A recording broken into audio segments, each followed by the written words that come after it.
정통 정치 팟캐스트. 단 하나야.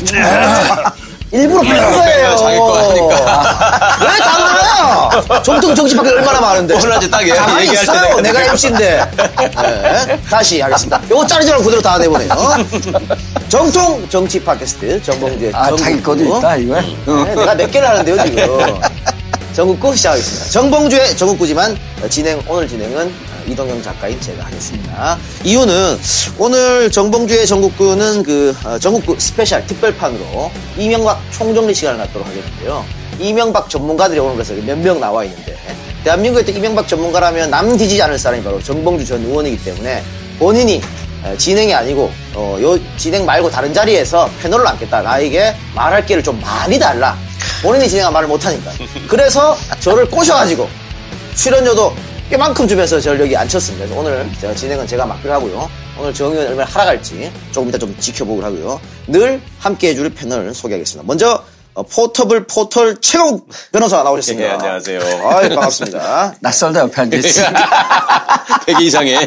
그렇습니다. 예, 그리고 MB 전문 기자, 악마 기자, 주준희 기자 나오셨습니다. 안녕하십니까. 네. 오늘도 뭐 여전히 맹활약 하실 걸 기대하겠습니다. 네, 그리고 오늘의 어떻게 보면 주인공입니다. 얼마나 이야기를 잘하고 많이 꺼낼지 한번 지켜보도록 하겠습니다. 지금 뭐 저기 자료는 산더미처럼 쌓아놨는데요. 과연 얼마나 많은 얘기를 풀어줄지. 신문 나온 거 그냥. 나온 거 그냥 모았습니다. 네, 정봉주 전 의원. 자, 박수로 한번. 예. 안녕하세요, 정봉주입니다. 거기 앉은 거 정말 오랜만 아닙니까? 패널로 앉은 거? 처음. 낯설어요. 네. MB 특집인데 반드시 이동영 작가가 나와야죠. 왜? 집안이잖아, 같은. 이명박이 조카 아니야, 이동영이가. 맞습니다. 이시영이네, 사촌형. 그래? 오, 이동형이네, 진짜. 같은 집안이라니까. 오. 우리 아버지가 이제 상자 돌림. 또 제가 형자 돌림. 같은 그러니까. 돌림자였습니다. 경주희 씨 상소공파 40. 근데 닷은 왜 다 뺏겼어? 그러게 말이에요. 지금이라도 그쪽에 얘기를 해서.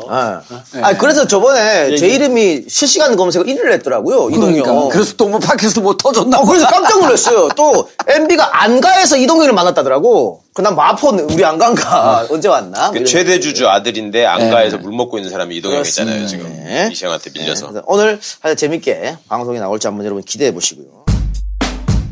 자, 그러면 본격적으로 한번 이야기를 좀 나눠볼까요? 들어가기 전에, 예. 2017년 전국구, 송년회. 예. 12월 15일 금요일 저녁 7시 30분, 청담동 벙커에서 합니다. 1인당 회비 2만원. 자, 자세한 내용은 그리고 wide9.net 에 신청하고, 네. 그리고 119명. 선착순. 네, 왜 119명인지 모르죠. 예. 지난번 촛불을 들 때 나라를 구한 119 구조 대원들을 생각하면서. 갖다 붙이는 거야. 네, 끼워 맞췄군요. 끼워 맞췄고요. 2017년 12월 15일 금요일 저녁 7시 30분부터 진행하니까요. 청담 벙커에서 여러분. 예. 여기도 많은 관심을 가져주시고. 자, 그럼 행사 소식하고, 광고는 거기까지만 하고요. 본격적 방송 한번 들어가 봅시다. 자, 일단 여러분들이 많이 궁금해 하실 게 지금 김관진 전 장관이 구속적부심을 통해 석방이 됐고요. 또 같은 혐의를 받고 있던 임관빈 정책실장이었나요? 예. 예. 이 양반도 국방부 정책실장. 왜 똑같은 혐의인데 우리 대장만 풀어주고 나는 안 풀어주냐. 그래서 구속됐다가 역시 구속적부심을 신청해서 여기도 또 풀어놨습니다. 그래서 일각에서는 이명박 수사에 급제동이 걸린 게 아니냐 이렇게 추측하는 사람도 많거든요. 여기에 대해서는 최광욱 변호사가 좀 한마디 해주셔야 될 것 같아요. 걱정을 하시는 견해가 많이 있죠. 근데 길게 봐서는 꼭 이명박 측에 좋은 건 아닌 것 같습니다. 왜냐하면 이분들이 지금 빠져나갈 수 있는 혐의라고 하는 게 별로 없어 보이고요. 그 다음에 이미 지금 재판을 통해서 실형을 다 선고받은 아랫사람들이 있기 때문에 그리고 사이버 사령부에 직접 관련했던 사람들이 지금 방송까지 출연해가지고 다 적나라한 얘기를 했었잖아요. 그런데 지금 와서 자기들이 지시한 바가 없다. 지금 이번에 뭐 적부심 과정에서 이걸 풀어주면서 우리 신광열 부장이 뭐 범죄 혐의의 성립과 관하에 다툴 여지가 있다 뭐 이런 얘기를 했는데 무리하죠. 진짜 무리한 법리고 사실 할 말이 없으니까 이제 그거라도 갖다 붙인 건데요. 저는 지금까지 한 20년 넘게 법조인으로 생활하면서 이런 식의 이유를 달아가지고 영장 실심사에서 풀어준 걸 처음 봤습니다. 구속적부심. 구속적부심에서. 네. 그러니까 지금 통계를 보니까 구속적부심을 풀려난 경우가 한 15% 정도 되는데 그것은 사정 변경. 그러니까 처음에 구속영장 발부할 때랑 사정 변경이 있었을 때인데 지금 이 두 사람은 전혀 그런 게 없음에도 불구하고 풀어놨다. 주로 민사상의 합의. 돈을 이렇게 빌렸다가 갚았어. 아니면 뭐 피해를 입혔는데 피해를 이제 보충했어요. 그러니까 사실 사인 간의 채권 채무 관계는 그렇게 사회적으로 큰 영향을 미치는 거나 나쁜 영향이 아니라 이게 돈을 못 받아서 그게 사기가 되는 경우가 많잖아요. 그런 게 풀렸을 때 이 구속적 부심이 해당되는데 사실 구속적 부심이 이런 사안에 대해서는 집행된 적이 없고요.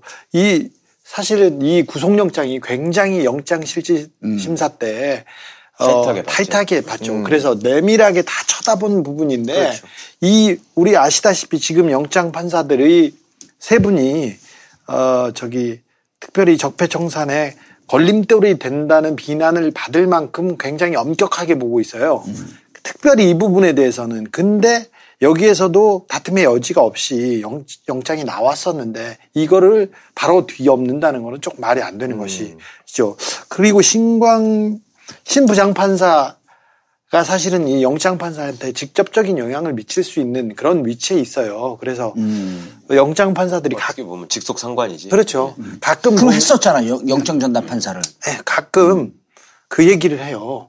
영장판사들이 언제 구속영장 말고 뭐 체포영장도 있고 증거영장, 이번에 우병우 전 수석에 대한 그 압수수색 영장. 영장이 나왔을 때 빨리 내달라가 수사상 빨리 내달라고 하면 가끔 이 판사들이 제가 지금 판단할 수 없고 사정이 있으니 내일로 하시죠, 이런 얘기를 하는데 누군가하고 교감하고 있다는 분명한 증거이기도 해요. 이번에 우병우 수석의 그 차량과 핸드폰 압수수색 영장이 있었지 않습니까? 그것도 하루 있다가 나왔어요. 근데 그분도 이번에 그 영장 판사도 그런 비슷한 얘기, 사정이 있으니 내일로 해달라고 얘기했던 이런 똑같은 상황이 있으면 걸 보면 영장실질심사 판사하고 신 부장판사하고는 상의를 한다고 얘기는 할 수 정확하게 얘기할 수는 없죠. 영향을 받는다고 하는 거는 무리가 없어 보이는데 거기서 냉정하고 굉장히 디테일하게 따졌던 부분이었어요.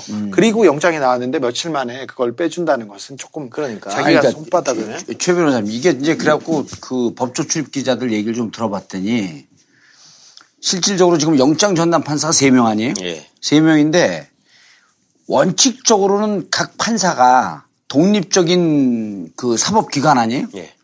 그런데 실질적으로 이 국정농단 영장 그 전담 판사들은 워낙 사안이 중요하기 때문에 협의를 해갖고 낼까 안 낼까 이렇게 되게 되면 이것이 이제 원칙적으로 문제가 있지만 셋이 교감을 한다는 거예요. 그리고 상급자들하고도 협의를 해야지 이게 단독으로 지금 맡겨놓을 정도 사안이 아니다. 그러니까 오모 판사, 권모 판사 계속 우리가 문제 제기를 하잖아요. 그런데 실질적으로 영장 전담 판사는 이 사법부 전체의 이쯤 되면은 무리가 없다라고 하는 정도의 상당히 심도 높게 결정을 해갖고 나온다. 그런데 이것이 한 11일 있다가 조건도 없이 그 사정 변경 없이 이렇게 기각되는 경우 또 풀려나는 경우 이런 게 있을 수 없다 이렇게 얘기를 하거든. 우선 첫 번째는요. 여러 매체를 통해서 얘기가 나왔지만 영장 실질 심사를 거쳐서 영장에 발부됐는데 구속적 부심에서 풀어주는 경우가 굉장히 이례적이다. 지금 우리 이 작가께서 15%라고 얘기했지만 전체 사건 중에 영장 실질 심사를 거쳐서 구속된 사람이 적부심을 청구하는 예가 1%도 안 될 겁니다. 1%도 안 되고 그 여러 또 뉴스를 통해서 나왔지만 변호사들이 말려요, 진짜 구속적 부심. 그러니까 왜 그러냐면 근본적인 이유가 영장 전담 부장에 또 영장 전담 판사에 의해서 영장이 발부됐는데 그거 끽해야 한 일주일 열흘 지나서 다시 판단해달라고 올리는 거거든요. 근데 법원이 그걸 받아들여버리게 되면 자기 부정이 돼요. 금방 다 따져서 법원이 존재하는 이유가 검찰이 마구잡이로 구속하는 거를 견제하기 위해서 걸러내기 위해서 있는다고 하거든요. 그렇게 해서 구속을 시켰는데 바로 다른 판사가 이거 구속 잘못됐어 이러면은 이번에도 물맥인 거 아니야? 그러니까 완전 잘못됐다는 얘기거든요. 그 문제가 하나가 있고 그래서 지금 주 기자 말씀하신 것처럼 제3범죄에서 합의가 됐거나 아니면 친고죄에서 고소가 취하됐거나 이런 정말 결정적인 사안이 아니면 변호사들이 제일 먼저 말리는 게 적부심은 그거 안 되고 시간 지난 다음에 좀 살고 보석 청구를 해야 된다라고 다 얘기합니다. 근데 이런 희한한 일이 생겼고 아니 이번에는 김관진이 포기를 했다는 거 아니에요. 이번에 그렇죠, 요구를 해갖고 그쪽 흘러나오는 얘기가 김관진이 다 끝났는데 뭘 하냐. 그러니까 변호사가 설득을 했다는 거예요. 그건 TV조선과 일부 일부에서? 말인데 제가 듣기로는 김관진이 뒤에서 협박했다는 얘기 들었어요. 그런 얘기도 있고. 자, 어쨌든 이 말씀 끝까지 들어봅시다. 두 번째. 그러니까 이게 지금 과거에 원세훈 재판을 계속 연기하면서 결국 원세훈 맛을 가게 만든 고등법원 판사 있잖아요. 예. 파기환송심 시간 끌었다가 한 2년 몇 개월 끌었던 김시철 부장이라고 거기도 19기 84학번 TK 출신이야. 여기 신광열 19기 84학번 TK 출신이야. 그 다음에 이번 영장전담 판사들도 이 국정농단 사태에만 가면은 굉장히 잣대가 엄격해지고 예. 나 일반인한테도 좀 이렇게 해서 기각해줬으면 좋겠어. 거의 이런 사람들의 특징이 다 또 행정처 출신이에요. 그리고 옛날부터 법원의 족보를 따져보면 주 기자님 얘기하신 것처럼 형사수석부장하고 영장전담부장은 예. 시쳇말로 비민주적인 정권에서는 제일 잘 나가는 판사들이 가는 자리예요. 그거는. 네. 엄선된 판사들. 지금껏. 엄선된 판사들. 그런데 그 사람들끼리 그다음에 영장전담 판사들은 부장이 둘이고 하나는 이제 고등법원 판사급의 단독 판사인데 원래 법원도 나름 그 직급 체계로 아니라고 하지만 직급 체계로 운영되기 때문에 부장 판사들은 독방을 씁니다. 근데 영장전담 판사들은 셋이 한 방을 써요. 그래가지고 서로 간에 상의한다. 이렇게 하면 되느냐라는 문제점이 계속 지적되고 있었거든요. 근데 가까이에 있으니까 거기다가 형사수석부장이라는 이름으로 수석부장이 있는 이유는 예전부터 사람들이 의심했던 게 저 수석부장이라는 자리를 통해서 어떤 의중들이 전달되는 거 아니냐. 이게 수석부장 출신 아닌 신광열이. 지금 현재 형사수석부장이에요. 예. 그러니까 오얏 나무 밑에서 갓근을 고쳐매지 말라는 말이 있는데 갓을 자꾸 썼다 벗었다 하면서 왜 이러는지 모르겠어요. 나는. 예. 이번에는 신광열 수석부장 판사가 이거를 다른 사람한테 배당하지 않고 자기한테 자기한테 배당하고 자기가 내렸어요 결정을. 그것도 희한한 일이거든요. 그래서 지금 정황프로서도 자기 부정 얘기했습니다만 법원이 판결한 걸 부정한 것이고 예.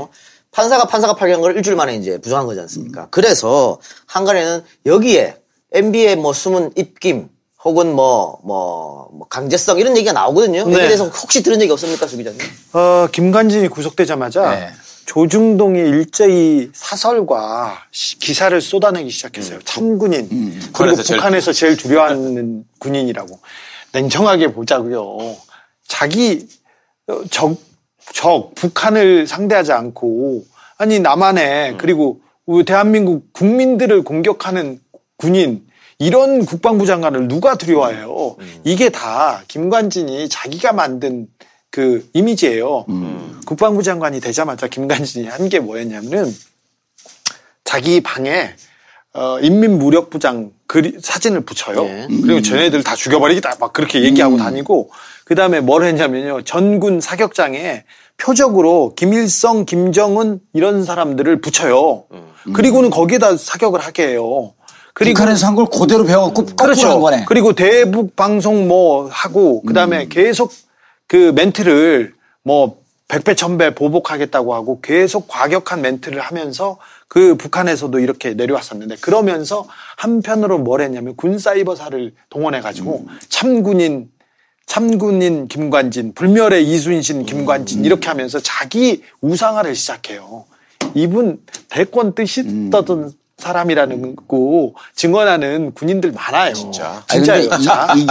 이게 이제 좀 특이한 게 김관진이 석방된 날 그날 검찰에서 계속 조사를 하려고 소환을 하잖아요. 근데 임관빈이 그날 오후에 와서 검찰하고 어제 오늘 기사가 잠깐 나왔더만 검찰에 갖고 난리 폈다는 거예요.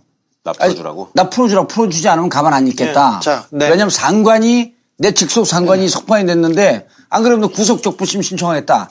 그러니까 김관진이 석방이 되고 그다음에 임관빈이 난리 피우고 신광열이 다시 구속적부심해갖고 석방하고 이 일련의 과정이 보이지 않는 손이 작용을 하고 있었던 거예요. 자, 김관진이 들었으니까. 그러니까 김관진이 구속이 되고 네. 조중동이 계속해서 참군인, 북한이 제일 두려워하는 군인. 이건 다 쿨하죠.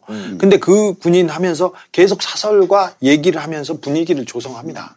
그리고 나서 갑자기 구속적부심을 신청하는데 설마 이게 했는데 약간 그 촉이 오는 사람들도 있었어요. 그때 얘기가 이렇게 그러니까 이명박 진영에서도 쭉 돌아가는데 이 김관진의 구속적부심을 맡은 사람이 강훈 변호사예요. 다르네. 들으시죠? 이명박의 법무비서관 출신. 법무비서관 출신이고요. 이명박의 BBK 변호인이었고 그 다음에 발은 이명박 때 발은은 매출이 진짜 1등으로 올라갔죠. 1등으로 올라갔죠. 네, 그렇죠. 그러니까 변호사계 이명박이었어요. 근데 이 사람들이 이렇게 쭉 움직였던 것이 그때 김관진이 가만 안 있겠다고도 하고 그리고 김관진은 데리고 나와야 된다고 해서 조중동을 비롯한 전면 사격을 하고 그다음에 여기 와서 무리하게 신광렬은 이 사람은 진짜 귀족 같은 사람이에요. 귀족 같은 사람이고 이 잘 보면 뭐 양승태, 신영철 거기에 있었고 그 지로기마 판사도 있었고 뭐 아까 김시철도 있지 않습니까? 신광렬은 지금 영장 판사를 3명을 꽂고 그걸 그 위에서 컨트롤하기 위해서 앉아있던 정말 뒤에 있는 보이지 않는 정말 실세 같은 사람인데 이 사람이 자기가 이름을 깔 정도로 위급하고 다급하게 그냥 뛰쳐나와서 그냥 내준 거예요. 이런 비난을 감수하면서 이래서 이렇게 움직여서 자기 오야붕을 빼가니까 임관빈이 그래? 나도 얘기할래 했어요. 그때 자신감이 있었어요. 그러니까. 자신감이 있었어요. 최 변호사님 이런 거 아니야? 그 김관진이 구속됐을 때 최 변호사가 예측을 했지만은 들어가면 바로 물 것이다 그랬거든. 예. 근데 생각외로 쟤들 입장에서 보기에는 너무 빨리 부른 거 아니야 이게. 근데 김관진이 있었으면 그 이후에 더 볼 게 많죠. 더 볼 게 많지. 원세훈한테도 영향을 미치겠고. 자, 원세훈은 무조건 영향을 김관진이 상당 부분 불었어요. 앞에 부분 불었는데 아마 막고 싶은 김관진을 막아야 될 결정적인 이유가 있다고 봅니다. 지금 국정농단 사건 이후로 구속적 부심을 청구했다는 게 처음 아니에요? 처음이지. 그죠? 저기 고영태가 아니, 그거는 구속적 부심 근데 국정농단 사건은 아니고요. 근데 그거는 좀 이유가 있었는데 첫 사례입니다. 없었어요. 그러니까 주 기자 아까 듣다가 생각났는데 구속 적부심을 생각했다는 것 자체가 네. 제대로 된 변호사 같으면 그거 할 생각이 아니거든. 네. 그렇죠. 밑으로 다 짜고 메이드가 짜졌죠. 됐다는 거 아니야? 글쎄 그러면. 말이에요. 싸시고 들어왔죠. 우리가 할 게 많은 게 이 얘기를 계속 할 수는 없어요. 정윤 얘기 조금 하고 마지막으로 지금 이 두 사람 풀어준 게 이명박 수에 어떤 영향을 미칠 것이 하나하고 넘어갑시다. 아까 저기 최 변호사님이 얘기했는데 별 무리가 없을 거라고 얘기했잖아요. 네. 저도 거기 한 표 겁니다. 네. 수사하는데 큰 장애는 안 된다. 네. 뭐 이미 기차는 많이 떠났고요. 거의 뭐 그 궤도에 진입했어요. 김관진한테 지금 얘기를 듣고 싶은 얘기는 뭐 군의 대선 개입인데 정치 개입이고 그런데 사실 국정원의 정치 개입, 대선 개입보다 훨씬 엄하게 다스려야 될 게 군의 정치 개입입니다. 그렇죠. 아니 군대가 국군이 나라를 위해서 싸우고 국민을 위해서 싸워야지 총구를 돌려가지고 국민들한테 댓글을 쏘고 있으면 이게 얼마나 엄벌해야죠. 근데 이걸 봐준다는 것 자체가 말이 안 되는데 그렇게 다급하게 하더라도 이미 수사는 많이 진전이 돼 있고 다른 분야가 너무 많아요. 그럼 이런 게 있었어도 이명박을 포토라인에 세운 데는 문제가 없을 것이다. 이명박의 공은 이명박의 일은요 크게 하회와 같이 알겠습니다. 그럼 이거 말고 이제 여기서 스모킹 건이 터지든 아니면 또 다른 곳에서 스모킹 건이 터지든 터질 게 많을 것 같아요. 나발총으로 터질 그래요. 거예요. 그래요. 그 연관해서 지금 있긴 보이지 않는 손 얘기 나왔으니까 관련해서 정유라가 습격을 당했어요. 이 지금 이모 씨라고 하는 사람이죠. 이것도 뭐 보이지 않는 손이 작용한 게 아닌가 그런 얘기가 많아요. 그러니까 상식적으로 좀 이해가 되지 않는 사건이야. 그 돈을 노렸는데 대낮에 그것도 몇 번이나 그 집이 어떤지 벌써 사전 탐방을 몇 번 하고 인터넷으로 검색하고 좀 이상하단 말이죠. 그 사건 좀 정유라 집인 이제 알고 알고 갔죠. 아니, 처음에는 무슨 메시지를 전달하려고 갔다 그랬잖아. 네, 이게 그 정유라 집 그 빌딩, 미승 빌딩. 네. 거기는 마스터키가 없으면 6, 7층으로 올라가지는 못하거든요. 이게 누를 수가 없어요. 호텔하고 똑같이 돼 있어. 그것도 다 파악했다는 거예요, 이 사람이. 제가 정유라, 최순실 이 미승 빌딩 담당을 한 지 10년 정도 됐기 때문에 여기 1층에 베트남 쌀국수집이 있는데 굉장히 그 맛집이에요. 그거 잘 되고 손님이 무지하게 많다 수집 그러더라고요. 많은데 토요일 날이나 일요일 날 늦잠 좀 주무시고 점심 몇 시쯤 드세요? 1시, 2시 이렇게 먹게 그렇죠. 되죠. 늦지막하게 하지. 그래서 토요일 날 3시는 그 미승 빌딩 1층이 가장 붐빌 때예요. 거기는 1시 넘어가면 줄을 서기 시작해서 3시까지 줄을 서요. 사람이 많아서 토요일, 일요일 날? 네. 토요일 날 특별히 일요일보다 토요일 날 많아요. 제가 토요일 자주 가지 않습니까? 그 토요일 날 가면 그 발레 기사가 3명, 4명 정도 돼요. 와. 3명, 4명은 작은 날이고 더 많기도 해요. 그리고 1층하고 1층에서는 위로 올라가는 그 입구가 있는데 거기로는 들어갈 수가 없어요. 거기 발레하는 아저씨들이 앞을 서 있고 그다음에 경비 아저씨가 있어야 되는 마스터키를 바로 내지 않으면 바로 돌려가요. 이모 씨, 이 괴한은 지하로 들어갔습니다. 지하와 1층에 마스터키로 6, 7층 그러니까 정유라가 사는 집으로 올라가는 그 통로가 있습니다. 근데 이 친구가 지하로 가서 경비원을 제압합니다. 경비원을 제압하는데 총과 칼로 제압을 해서 총도? 네, 총 들고 갔어요. 총과 해서 진짜 총이야? 장난감 총이에요. 그래서 그 사람을 끌고 문 앞으로 갑니다. 영화에서 보셨죠? 그래서 문 열어. 택배 왔습니다. 이렇게 해서 열으라고 했어요. 문을 여니까 이 친구가 그 경비원을 묶고 올라갑니다. 그 경비원을 제압하기 직전에 정유라는 주요 증인이어가지고 경찰이 한 명 붙어서 관리를 하고 있어요. 그런데 그 사람도 따돌렸어요. 그리고는 6층에 올라가면 보모가 있어요. 예. 보모. 아이 봐주는. 이 보모는 VIP입니다. 이 보모는 이 프랑크푸르트. 독일에서부터 독일도 같이 갔죠. 그리고 저기 덴마크도 같이 갔는데. 7층에 바로 못 가서 6층을 가는 거예요. 6층에서 내려서 7층으로 가는 거예요. 6층 가려면 6층으로 가야 돼. 근데 6층에 내려갈 때 보모가 있었는데 이 보모는 VIP예요. 이 사람이 프랑크푸르트 공항에 나오지 않습니까? 그러면 대한항공 지점장 그리고 영사가 나와가지고 쫙 이렇게 했답니다. 영사관에서 나왔다는데 누가 나왔는지 모르겠어요. VIP로 쭉 나갔던 그런 사람이고 집안에서 계속 키웠던 사람인데 보모가 있는 거예요. 보모가 있었을 때 이 40대 괴한이 가가지고 보모를 위협했어요. 위협하고 뭐를 했냐면요. 신분증을 뺏었어요. 보모에? 네. 아니 도둑질하러 가서 왜 그걸 뺐어요? 자, 돈이 필요해서 갔다는데 신분증을 뺐어요. 그리고는 신분증에 있는 그 주소와 주민번호를 다른 데 불러줬어요. 전화로? 네, 불러줬어요. 전화가 2대 있었는데. 자, 그리고는 위층으로 올라갑니다. 위층으로 올라가서 위층에는 정유라하고 이암계 씨, 마필 관리사가 거기에 지내고 있어요. 원래 6층은 정유라가 살고 7층에 최수인 씨라고 정윤혜 씨가 살았어요. 원래 각방 썼어요. 거기서 오래 살던 집에 거기가? 원래 살던 집이에요. 근데 정윤혜 씨, 생물학적인 아버지라는 정윤혜 씨는 나갔죠. 그리고는 정윤혜 씨 방을 정유라가 쓰고 있어요. 최수인 씨는 빨리 갔으니까. 그리고 6층은 보모가 쓰고 있어요. 여기를 이제 7층을 정유라하고 이렇게 그 이 씨가 이렇게 같이 지내고 있는데 자, 이렇게 올라가서 소란이 있어서 올라갔지 않습니까? 가니까 그 이 씨가 나왔어요. 네. 나왔는데 키도 크고 빼짝 말았지만 키도 크고 그래서 뭐냐고 해서 다퉜을 거 아니에요. 근데 이 괴한이 이 친구한테 올라가면서 한다는 말이야. 야, 너하고는 볼 일 없어. 정유라 나오라고 그래. 나 누가 보내서 왔는데 너하고 할 얘기가 있어.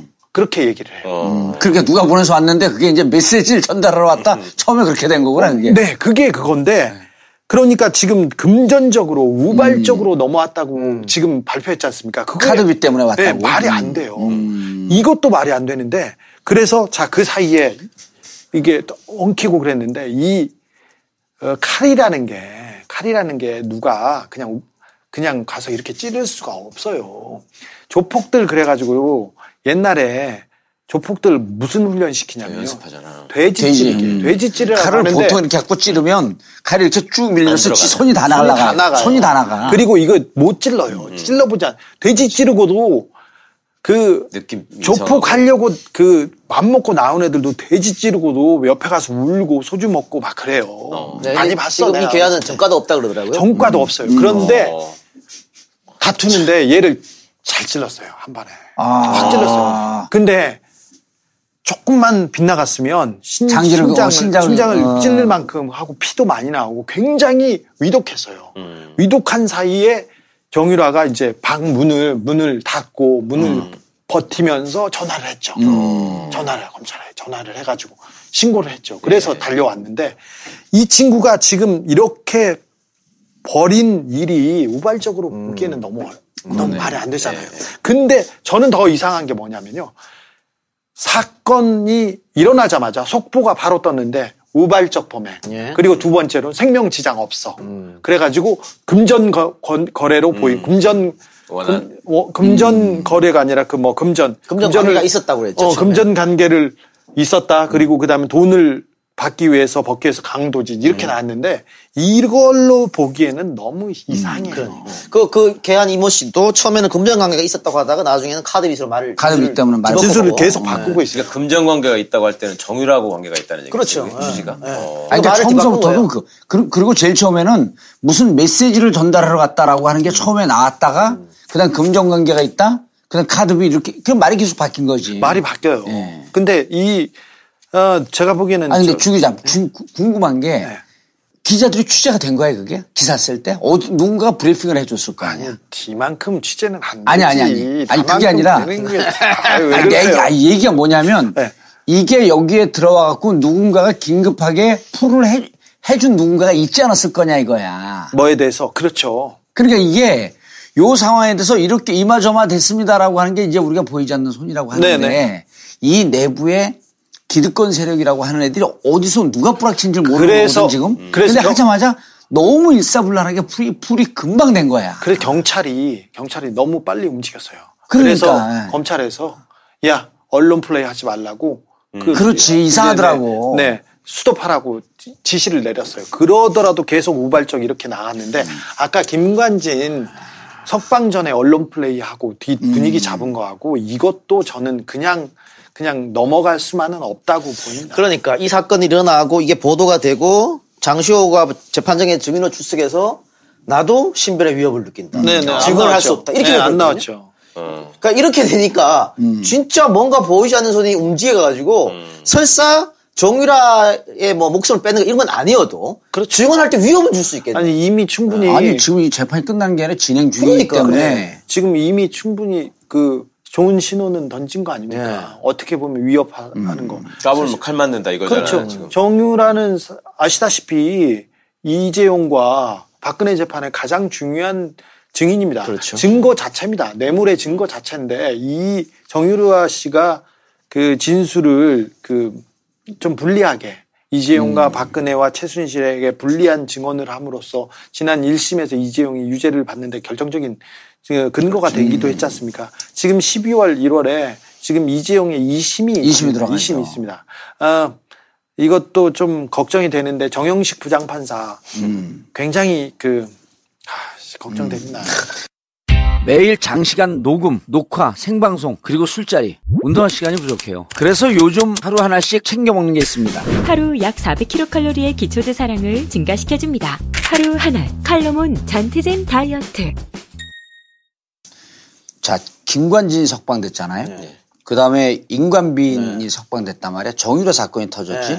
그 다음에 또 무슨 사건이 지금 딱 터졌냐면 추명호, 최연수 2차장이 최연수 이 사이에 얘들하고 연락을 책임져 주고 있었던 검사 고위급이 있었다. 그러니까 이건 뭐냐면 그래갖고 어제 이제 기획 검사라고 그래갖고 이제 법조 출입 기자들한테 연락을 취해봤어요. 김씨. 김씨인데 기자가 뭐라 그러냐면 김모식이라고 이제 SNS 지금 이름이 돌아요. 대구예요. 예. 도는데 한 명이 아닙니다. 그래요. 한 명이 아닙니다. 그래서 그럼 걔들이 이게 우병우 라인입니까? 그랬더니 뭐라고 해석을 해주냐면 우병우 라인이 아니고 지금까지 검찰의 기득권 세력이 우병우라고 하는 것을 통칭해갖고 표현되고 있었고 오히려 윤석열과 지금 들어온 사람들은 비주류로서 외곽에 있었기 때문에 검찰 기득권 애들 입장에서 야 쟤들 저렇게 날뛰다가 조금 이따 갈 거야. 그러니까 우리가 지금 여기서 버텨갖고 쟤들을 막아야지라고 하는 그 기득권 세력이 우병우 라인으로 통칭되고 있었는데 이 내부에서 뿌락치지를 하는 놈들이 한두 명이 아니라는 거예요. 그러니까 자 곧 고개 하나 움직이고 있지. 그래갖고 야 추명 후속되고 있는데 우병우 잡아놓으려고 해도 이게 안 돼. 다 이게 정보 세우고 있어.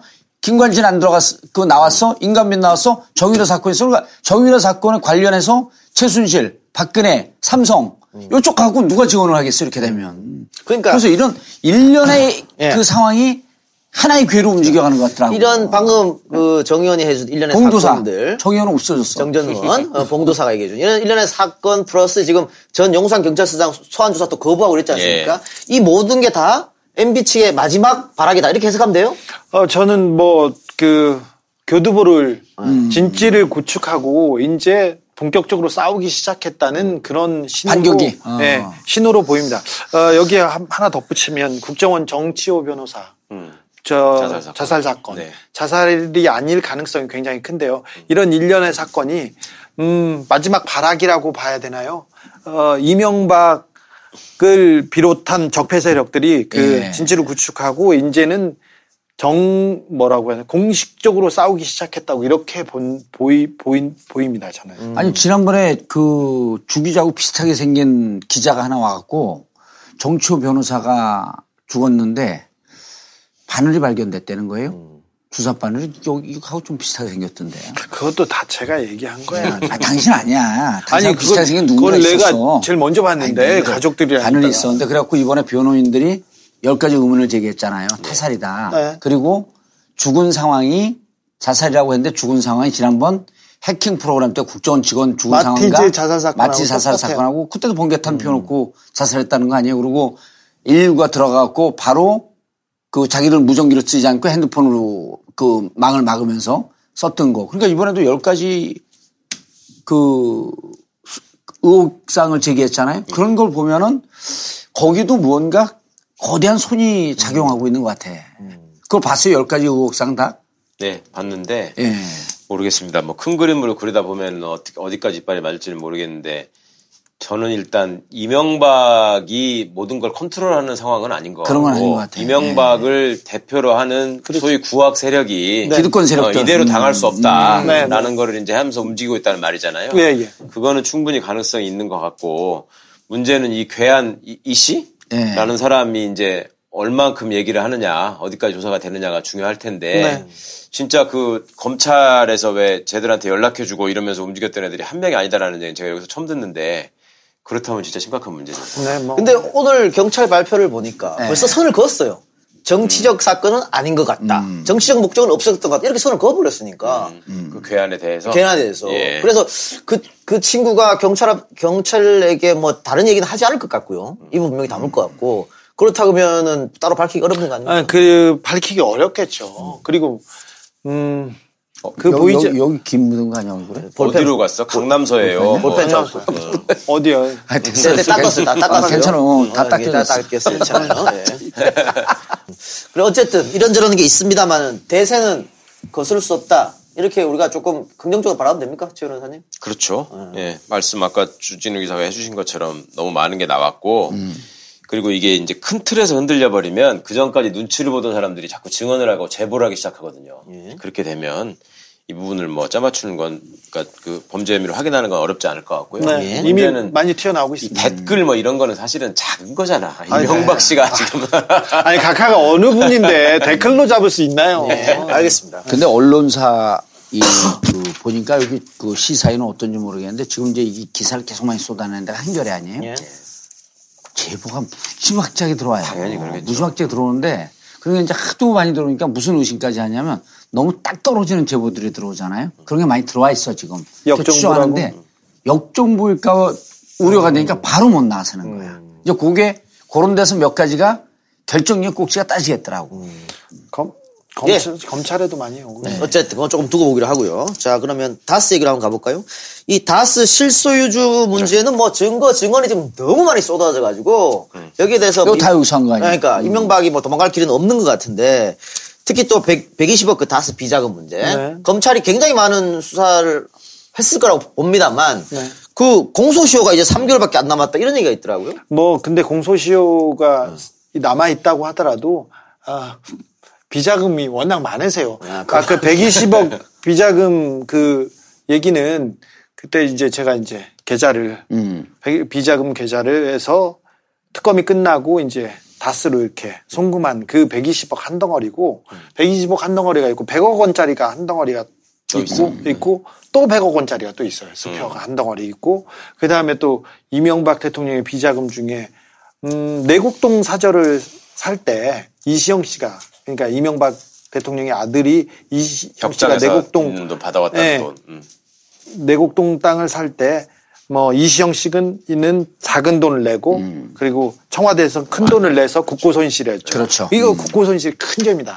징역 5년 이상이죠 무조건. 예. 근데 요 부분 때 비자금이 또 나와요. 비자금이 나옵니다. 그리고는 내곡동 특검 때 그러니까 이후에 내곡동 특검 때 그 특검이 있었는데 이시영 씨는 뭐라고 했냐면 자기는 청와대에서 산다고 이렇게 했는데 저녁에 보면 저기 삼성동에서 강남 삼성동에서 계속 이렇게 통화가 떠요. 그리고 거기서 뭘 시켜 먹고 그리고 이상한 또 음란 뭐를 또 서비스를 받고 그랬어요. 얘가 뭐 하나 이렇게 해서 뒤져보니까 삼성동에서 사는 거야. 근데 계속 청와대에서 산다고 거짓말을 친 거예요. 근데 그래서 삼성동에서 이걸 삼성동에 거처가 있구나 이렇게 생각해서 뭘까 따져보다가 그 케이블 TV, 케이블 방송 거기 그 신청한 거를 그걸 잡아가지고 집주인을 해서 여기 삼성동 힐스테이트에 전세로 산다는 것이 밝혀졌어요. 6억 4천. 그렇죠. 이게 6억 4천짜리 전세에 살았는데 이때 3억 8천만 원이 비자금이었어요. 비자금인데 이 3억 8천만 원을 어떻게 만들었냐면 청와대 재정팀 직원들이 다 흩어져 가지고 효자동, 삼청동 그러니까 청와대 주변에 있는 데서 지점들에 가서 돈을 가지고 가요. 돈을 가지고 가는데 현금 뭉텅이를 주고 수표로 1,000만 원짜리를 받고 와요. 근데 거기에 국권화폐도 있어요. 국권화폐는 2006년도에 그냥 끝난 사건이에요. 그래서 이걸 하나씩 둘씩 거쳐가지고 돈을 해가지고 만들어서 3억 8천을 만들어서 저쪽에 다 보내줘요. 세탁한 거네요? 그렇죠. 돈 세탁을 청와대 직원들이 했어요. 근데 요걸 해가지고 했던 부분이 비자금이 거기에 3억 8천, 뭐 1억 4천짜리 9억, 국권, 그리고 수표. 그래가지고 여기에도 4, 5억짜리 비자금이 있어요. 그냥 여러 건이 있어요. 그때 제가 그 내곡동 특검 당시에 제가 그 의혹 제기해가지고 써놓은 기사에 다 나와요. 그러니까 비자금 덩어리 120억, 100억, 그 다음에 4억, 뭐 내곡동 땅 6억 그렇게 해가지고 너무 많아요. 그래서 하나가 지금 다스에서 하나가 뭐 공소시효가 지나더라도 이게 줄줄이 이렇게 됩니다. 가장 중요한 게 저기 140억 다스가 그 김경준한테 140억을 뺏었지 않습니까? 그때 청와대와 국정원과 외교부가 움직였다는 건 이거는 뭐 빼도 박도 못한 직권남용이기 때문에 이런 부분에서 파고 들어가면 문제가 그 대목에서 없어요. 내가 하나 물어볼 게 있어요. 네. 김경준 씨가 자기가 페이스북에 갑자기 나타나고 트위터하면서 네. 주 기자가 140억에 대해서 이렇게 얘기하는 건 잘못한 거다. 네. 그러니까 내가 그거 설명해 주려고 그랬더니 화내고 끊어버렸다. 이런 얘기를 했잖아요. 왜 그러는가 그 사람은? 그분은 웬만하면 막 화나세요. 그분은 뭘 부정하냐면요. 저기 이명박과 김경준이 만났지 않습니까? 같이 일을 했죠. 30대 중반에 외국인이고 한국말도 잘 못하는 사람인데 둘이 만난 거는 에리카 김 때문에 만났거든요. 그것도 부정하잖아요. 김경준 씨는. 그렇죠. 에리카 김도 말했어요. 저 때문에 둘이 만났는데 둘이서 뭘 하더라 이렇게 얘기를 했는데 이걸 부정해요. 그래서 이걸 부정하면 이걸 부정하잖아요. 그러면 나머지 다 욕을 해요. 그래가지고 다 저한테 욕은 안 했는데 나 다른 취재 기자들한테 많이 뭐라고 했었어요. 그래서 정 의원님이 봉도사도 김경준 이게 사기꾼인데 진짜 큰 사기꾼이 이명박이다 이렇게 했는데 자기 사기꾼이라고 했다고 저한테 그것 때문에 그런 거예요. 네, 다 에리카 김만 나오면 그런 건데 이런 아까 140억을 가져간 거는 제가 다스에서 서류를 가져다가 공개했지 않습니까? 그렇죠. 청와대에 있었던 파견됐던 직원이 그거 내가 만들어서 보냈다 얘기를 했어요. 증언을 했거든요. 근데 김경준 씨는 저게 140억을 이명박의 압력에 못 이겨서 나를 풀어준다는 얘기를 믿고 내가 속옷이 보내줬다. 그렇게 하는 게 자기한테도 유리하잖아요. 아니 거기까지 근데 거기는 인정해요. 그게 아니고 다스는 일단 큰 축은 뭐가 있냐면 BBK 주가 조작이 하나 있잖아요. 근데 이건 이미 공소시효가 끝났어요. 그러니까 이것 쪽으로 접근을 하게 되면 이건 별 의미가 없고 그다음에 BBK에 비자금 조성했던 거 120억. 120억이 이제 그중 일부라고 지금 주 기자가 얘기하는 거 아니에요? 요게 3개월쯤 남았어요. 공소시효가. 제일 큰 게. 근데 이거는 검찰이 수사를 못 해요. 왜 못 했냐면, BBK 특검 총 15명이었었어요. 근데 이 중에 날라간 거는 그만둔 거는 옷 벗은 건 최재경. 그다음 지금 법무연수원의 연구위원으로 간 게 김기동. 요 2명만 일단 현재 상태에서 물을 먹고 그 밑에 13명은 대검찰, 검찰의 요직에 다 있어요. 김기동은 사법연수원 부원장. 사법연수원 부원장. BBK 면제부 줬던 특검. 그건 정호영 특검이고요. 요건 BBK 특별팀. 특수수사본부.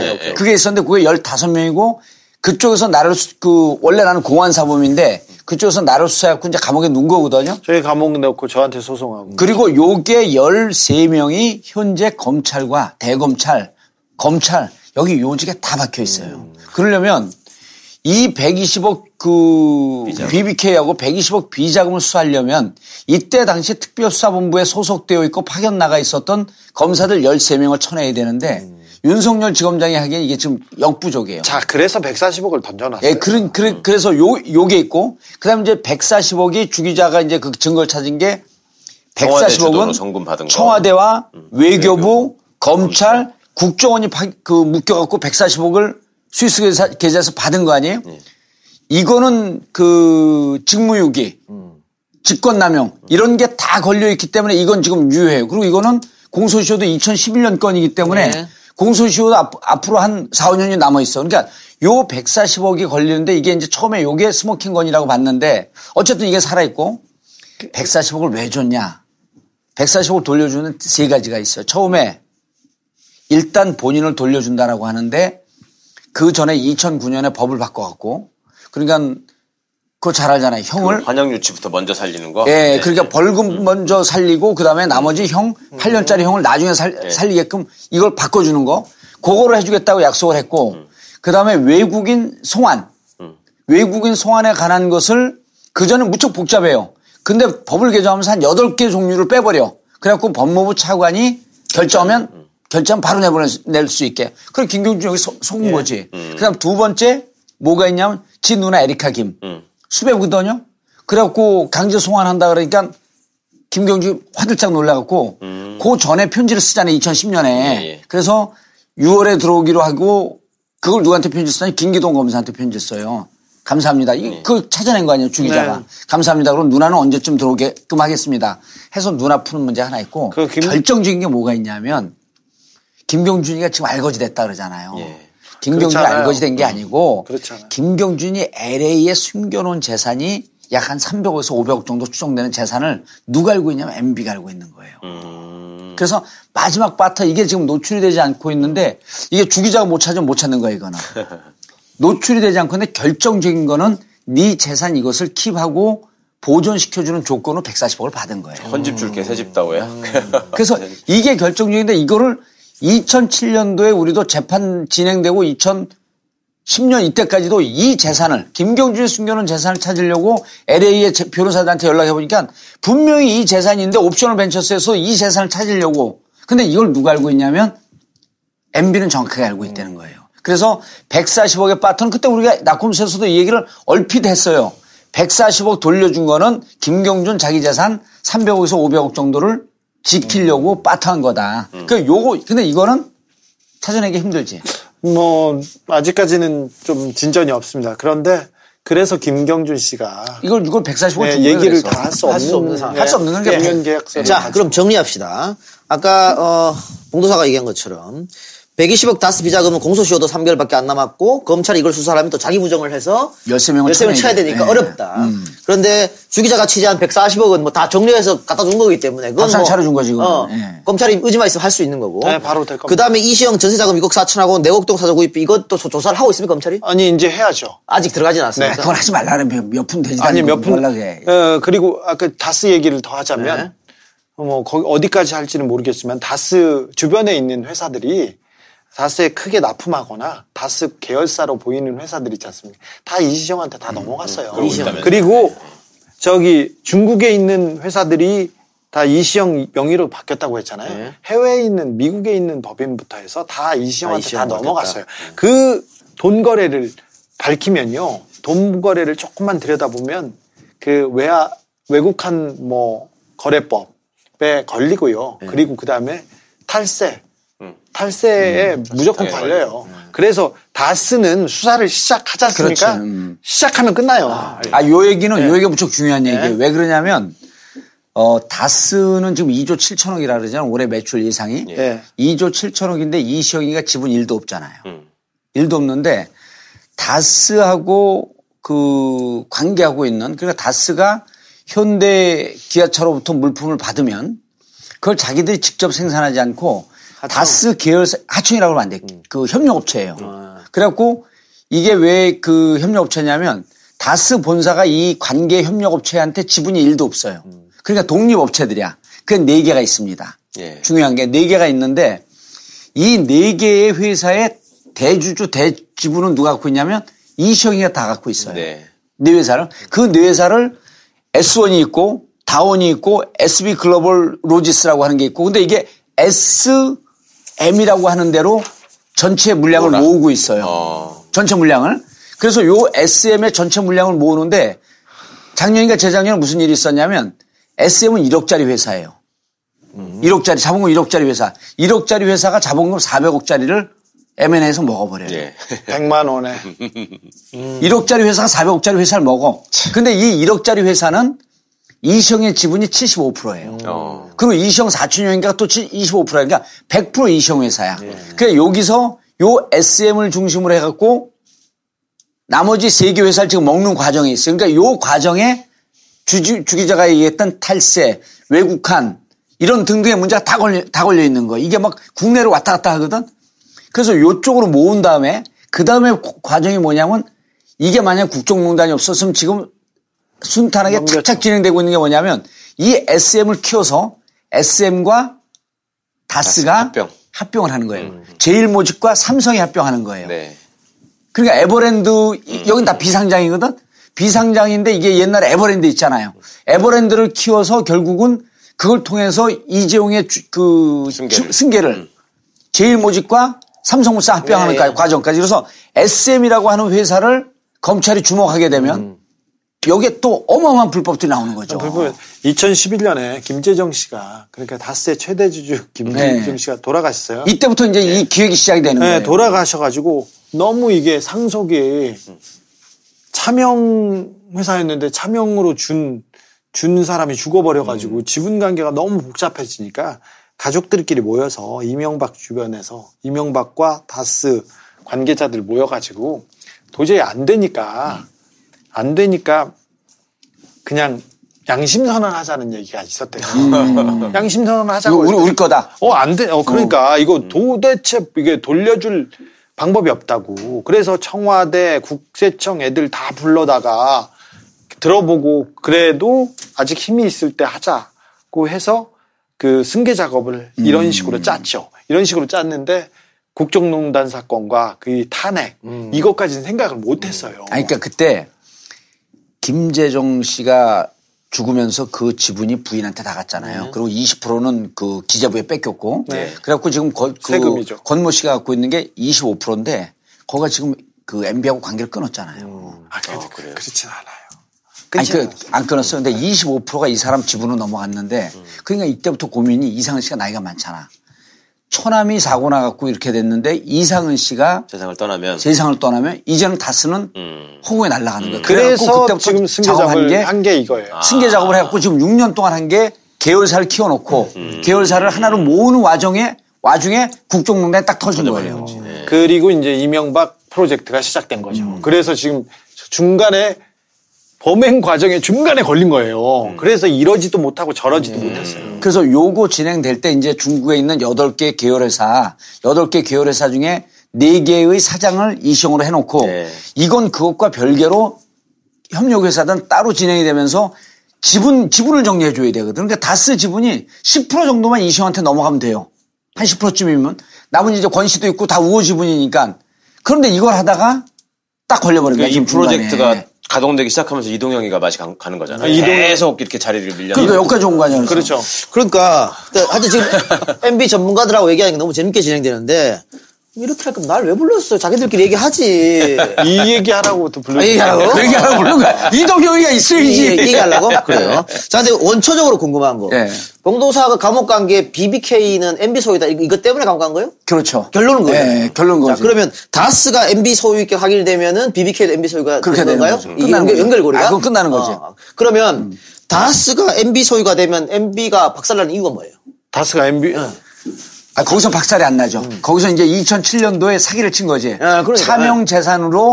차명 재산인데 그걸 공개하지 않았기 때문에 공직자 윤리법의 위반이에요. 구라친 거잖아요. 네, 구라친 거지. 그게 지금도 적용이 돼. 그래갖고 그때 이제 그 문재인 대통령이 뭐라 그랬냐면 이러고 대통령이 당선이 되면 무효다 이거는. 그렇게까지 이제 주장을 했고 자, 지금 법으로 가장 크게 걸릴 것은 공직자 윤리법 공소시효가 얼마인지 모르겠어요. 그거는 10년이 돼도 이제 그것은 아웃이야. 그런데 문제는 140억 마지막 욕심내다 140억을 돌려받는데 국가 권력을 이용했잖아요. 자, 그리고 다스를 위해서 이명박이 현대차와 다른 데를 봐주고 다스에서 그렇지. 물건을 받거나 이권을 받은 게 있어요. 그래서 이 부분이 나오면 자기 회사로 돈을 받기 위해서 국가 권력을 이용했다. 이건 그러면 뇌물죄가 뇌물죄가 정확하게 떨어지는 부분이 한 두어 개 있어요. 그렇겠네. 왜냐면 2002년서부터 서울시장 때부터 현대를 봐줬거든. 그렇죠. 그리고 그때부터 2000년인가 2001년 1200억의 매출이에요? 천억이에요. 천억이었고 그때 190억을 김경준한테 줄 때 190억이 4년 단기 순이익이에요. 예. 그걸 완샷에 준 거거든. 그러니까 2002년서부터 고속 성장을 하는데 대통령이 되면서부터 더 뛰지. 그러니까 대통령이 되면서 현대를 봐주고 물량을 받은 것은 뇌물죄에 걸릴 가능성이 있겠네. 거기까지 수사가 진행될지는 모르겠지만 안 갈 것 같아요. 다스에서 MB가 돈을 계속 받아다 썼어요. 그리고 돈도 쓰고 그리고 언제 받았어요? 대통령 시절에도 대통령 그렇고 때도? 그 전에도 그렇고요. 근데 돈을 어디다 썼나? 연예인 아니 키우려고 그랬나? 그리고 차 같은 것도 차 바꿀 때 이렇게 에쿠스 바꿀 때 이게 새로 차 나오잖아요. 그러면 다 그 바꿀 다스는 때도 다스가 사가지고 보냈어요. 그래서 다스가 자기 거고 이렇게 있지 않습니까? 이거 배임 횡령에도 걸릴 게 많아요. 사실은 이명박은 이걸로 잡범으로 가더라도 이제 훨씬 많은데 또 이걸로 보낼 수 없지 않습니까? 그럼 BBK 실소유가 이명박으로 확정이 되면 요거를 주장해서 빵에 우리 갔다 오신 봉도사는 어떻게? 그렇죠. 재심 사유가 하나 생기는 거고. 그다음에 애초에 선거법 위반이라고 했던 이유가 야 검찰이건 어디건 다 수사해가지고 지금 다스가 MB 게 아니라고 몇 번 얘기했는데 당신은 선거에 이용하려고 허위 사실을 집요하게 유포한 거잖아. 이것 때문에 실형을 매긴 거거든요. 그러니까 그게 다 무너지는 거죠. 그러니까 정치 활동이 정지돼야 될 이유도 없고 그렇게 되면.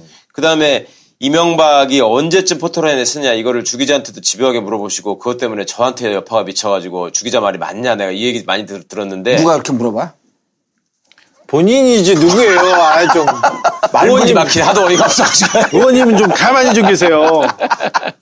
난 내가 물어보고 기억이 잘 안 나는데. 결국 주 기자가 말씀한 것처럼 여러 가지가 너무 많은 사람인데 하야와 같이 넓은 범죄 사실이 있는 사람인데 이명박이 이제 시민들이 보기에 쟤는 이제 완전히 끝났구나. 완전히 저기로 쭉 빠져들어가고 있구나 하는 건 다스 얘기가 나올 때일 것이고 그 전에 지금 제기되고 있는 문제들에 대한 여러 가지 중간 수사 결과들이 나올 겁니다. 아마 언론을 통해서나 검찰의 입을 통해서. 그리고 다스를 통해서 정리되면 끝나는 거죠.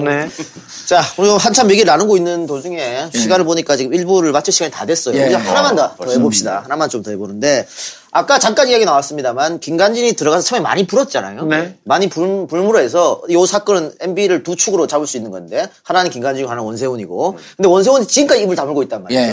본인의 혐의도 입 다물고 있고 MB의 얘기도 입 다물고 있는데 김관진이 가서 많이 불어주면 원세훈한테 영향이 미치지 않을까 싶었는데 일단 김관진이 나왔단 말이죠. 그리고 원세훈은 아직도 입을 닫고 있는데 원세훈이 언제까지 계속 입을 닫을까요? 사실은 김관진 때문에 조금 어려워진 부분은 김태효죠. 김태효가 김태효까지 딱 들어가야지 원세훈이 무너지는 건데 그 부분은 좀 늦어질 것 같은데 말씀하세요. 근데 이거는 팩트는 이거예요. 원세훈이 입을 안 본 건 아니에요. 자, 원세훈 수사 과정에 대해서는 검찰이 극도의 보안을 지키면서 노출을 안 하고 있어요. 밖으로 안 흘리고 있다. 예, 그러니까 입을 안 연 건지 입을 벌었는데 닫고 있는지 그건 몰라요. 자, 김관진에 비해서 원세훈은요. 그 레벨이 달랐어요. 레벨이 달랐어요. 범죄에 가담한 정도도 달랐어요. 그렇죠. 4년 2개월 동안 국정원장이었는데 국정원에서 그 원세훈은 원따로야라고 그 국정원에서 절대 그 생기지 말았어야 될 유전자라고 이렇게 얘기를 하면서 원세훈이 얘기하기 전에 원세훈 주변 사람들이 다 불어났어요. 자, 우리 각하는 그러실 분이 아니에요. 박근혜 대통령처럼 1억 가져와라, 2억 가져와라. 이 정도 수준의 스케일이 아니세요. 여기서, 자, 김관진의. 그건 입으로 가야 되고는. 네. 입으로. 마무리 합시다. 이번에 더 재밌는 거 많은데 왜? 이거는 이게 왜냐면 스모킹 거니까. 거기서 끊으세요. 알았어. 입으로? 알았어. 왜냐면 이게 국정원 특활비거든. 그건 입으로 가요. 그럼 입으로 가고. 자, 요것만 그럼 여쭤볼게요. MB가 만약에 재판장에 쓰게 되면 원세훈이나 김관진이 또 증인으로 올 수도 있는 거 아니에요? 그렇죠. 그래서 거기서 하게 하는 증언이 상당히 영향을 또 미칠 거 아닙니까, 재판에. 그렇죠. 그러니까 그때 가서도 입 다물고 있지는 않겠죠. 그럼요. 지금 이재용과 박근혜가 서로 줬냐 받았냐 협박했냐 안 했냐 이런 문제로 사실은 이해관계가 충돌하고 있거든요. 그렇죠. 예. 이 사람도 마찬가지예요. 원세훈이나 김관진 또 김태호까지 살 수 있는 방법은 지금 국정농단 사범들이 하는 건 시킨 대로 했다. 우병우가 하는 거 나 시켜서 했다. 계속 그 논리죠. 그거밖에 없는 거예요. 결국 같이 있으면 나 살자고 얘기를 할 것이다. 그렇죠. 이렇게 보면 되겠죠. 아니, 그러니까 저 장면을 떠올리면 되죠. 박근혜 재판에 와갖고 이재용이 자기는 하고 싶지만 변호사들이 발언하지 말라 그래서 묵비권 행사 발언을 발언을 할 수 없다라고 얘기하고 그때 증언을 하지 않거든요. 네.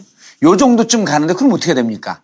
그럼 이미 검찰에서 얘기해 놓은 게 증거 효력이 더 있는 거죠. 또 하나는요.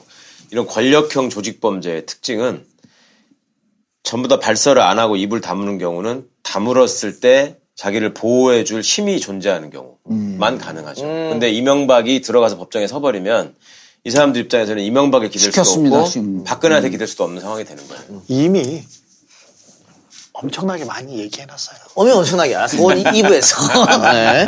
알겠습니다. 그리고 그러니까 원세훈이 불지 않았다라고 하는 건 팩트하고 좀 틀려요. 그래요. 좀 불었지만 밖으로 나온 사실만은 없을 뿐이다. 좀 분 게 아니라 더 이상 불 게 없어요, 이제. 그 정도로? 그것도 한번 2부에서 자세하게 얘기해보도록 하고요. 끝나기 전에 하나만 더, 우리 최 변호사한테. 전병헌 전 의원, 영장이 기각됐어요? 예. 그건 왜 그렇습니까? 글쎄, 기록을 안 봐서 알 수는 없지만 저는 사실은 그냥 구속될 줄 알았는데. 네. 이유가 있다면 추정컨대. 난 안 된다 그랬잖아. 그러셨죠. 추정컨대 그 아랫사람들이 전병헌한테 갖다 줬다라는 얘기는 없었을 것 같고요. 그 다음에 그게 그래도 가능하려면 전병헌 씨의 지시에 의해서 내지는 이심전심으로 다 통해가지고 의원이 항상 그 분야에 대해서 관심을 가지고 이렇게 해서 빨리 얘기해가지고 그 발언 수위를 정하자라는 말 때문에 이거를 받을 수밖에 없었고 그 받은 걸 가지고 e스포츠에도 쓰고 우리가 나눠 썼다라고 얘기가 나왔어야 될 텐데 일단은 그 분야에 대해서 확실한 진술이 없기 때문에 법원 입장에서는 지금 단계에서 잡아놓는 건 너무하는 거 아니냐라는 생각을 했을 것 같아요. 그러면 검찰은 그런 증언조차 확보하지도 못하고 현 정무수석 명찰 떼고 불렀단 말입니까? 검찰 입장에서는 기존의 룰에 비춰볼 때 그 정도면 이 사람이 정치인 시절에 발언을 하고 롯데에 유리한 말을 하고 인허가 다시 나오는 걸 도와주고 그 다음에 돈이 들어온 걸로 봐서는 제3자 뇌물 범죄는 그대로 떨어진다라고 생각을 했을 텐데 법원 입장에서 볼 때는 그 정도의 진술만 가지고 하기에는 아직은 미흡하다라는 생각을 판단 기준이 달랐을 수 있죠. 이번 사실은 민주당 그리고 지금 여권 인사한테 이 정도 혐의면 구속영장이 떨어질 이유는 차고 넘치죠. 근데 그 전날에 신광열 부장판사가 직접 몸소 나와서 구속적 부심에서 김관준을 풀어줬어요. 그래서 저는 그런 정치적 판단이 저는 정치적 판결을 내렸다고 알겠습니다. 그렇게 보고 있어요. 예, 이런 생각도 있고 이런 생각도 있으니까 여러분들 판단하시고요. 2부에서 더 재밌는 이야기가 기다리고 있으니까 여러분 2부를 많이 기대해 주시기 바랍니다. 예, 정통 정치 팟캐스트 단 하나만 있는 거 아니고 여러 개 있어요. 정통 정치 팟캐스트 정봉재 정국구 1분 여기서 마치고요. 저희는 2부에서 여러분 다시 뵙도록 하겠습니다. 2부 더 재밌으니까 많이 기대해 주시고요. 2부를 기대해 주십시오.